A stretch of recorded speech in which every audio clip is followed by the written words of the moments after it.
لیکن آج کل جو میڈیا انڈسٹری کے حالات چل رہے ہیں، جو کہ آف کیمرہ بھی ہم اس کے اوپر بات کر رہے تھے، تو جیسے ہی نیا نوجوان آتا ہے تو ود ان اے منتھ بدزن ہو جاتا ہے کہ یار یہ تو بس صرف ٹی وی پہ دیکھنے کے لیے کرزمہ ہے، باقی کچھ بھی نہیں ہے. پھر وہ چلا جاتا ہے سوشل میڈیا کی طرف، اور پھر ہم نے یہ دیکھا ہے کہ وہ کلک بیٹس کی جو ہے دوڑ میں شامل ہو جاتا ہے، اور پھر جھوٹی خبریں اور اس میں بھی نکل جاتا ہے. تو اس میں میڈیا انڈسٹری کو کیا کردار ادا کرنا چاہیے؟ میڈیا چینلز کیوں اس طرح کے معاملات میں انوالو ہو گئے ہیں کہ بہت زیادہ ہمیں ان کی جو ہے وہ چیزیں کولیپس ہوتی ہوئی نظر آ رہی ہیں؟ دیکھیں Mubashir, it's a very good question, لیکن اس کے بہت سارے ریزنز ہیں. فرسٹ آف آل مجھے کہنے میں کہیں وہ اس میں کوئی پریشانی یا کوئی ریسرچ نہیں چاہیے کہ آج کل کا جو نوجوان ہے نا، وہ جرنلزم ہو یا نیوز ہو یا اگر وہ میس کام میں آتا بھی ہے تو اس کو کہتا ہے کہ مجھے یوٹیوبر بننا ہے، مجھے کانٹینٹ کریٹر بننا ہے، اسے جرنلسٹ نہیں بننا، اسے نیوز نہیں چاہیے.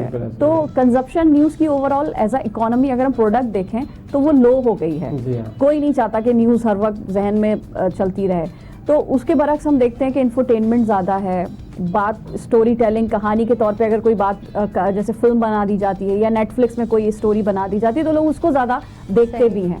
تو یہ ایک ریزن ہے. دوسرا، اے آئی نے جب سے چیزوں کو بہت آسان کر دیا. آپ ابھی گلیمر کی بات کر رہے تھے، میں تو کہتی ہوں کہ وہ ٹی وی کا بھی وہ چارم نہیں رہا، بیکاز ٹی وی ہم اس طریقے سے نہیں دیکھ رہے، اور ہر کوئی کیمرہ لگا کے اپنا ایک ویڈیو بنا کے، اپنا ایک اسٹوڈیو بنا کے وہ اس پہ کام کر رہا ہے. تو یعنی اس کی پاپولیرٹی اس کو لوگ زیادہ جانتے ہیں. آپ باہر جا کے دیکھیں، اگر ہم ٹی وی سے زیادہ لوگ کہیں گے بھائی یہ فلاں ٹک ٹاکر ہے، مجھے تو انفلوئنسرس کے بھی نام یاد نہیں ہوتے، اور پتہ نہیں ماشاء اللہ they are making lot of books now. So the thing is کہ اب وہ جو یہ جو سوشل میڈیا میں جو فیک نیوز ہے، جیسے ہم کہہ رہے ہیں کہ ویوز کے چکر میں ہماری جو اخلاقیات ہیں وہ بھی بہت بری ہو گئی ہیں. ہماری نوجوان نسل الٹے سیدھے کاموں میں لگ چکی ہے. اس کو لگتا ہے کہ یہی ایک ذریعہ معاش ہے تو مجھے پڑھنے کی تو ضرورت ہی نہیں ہے.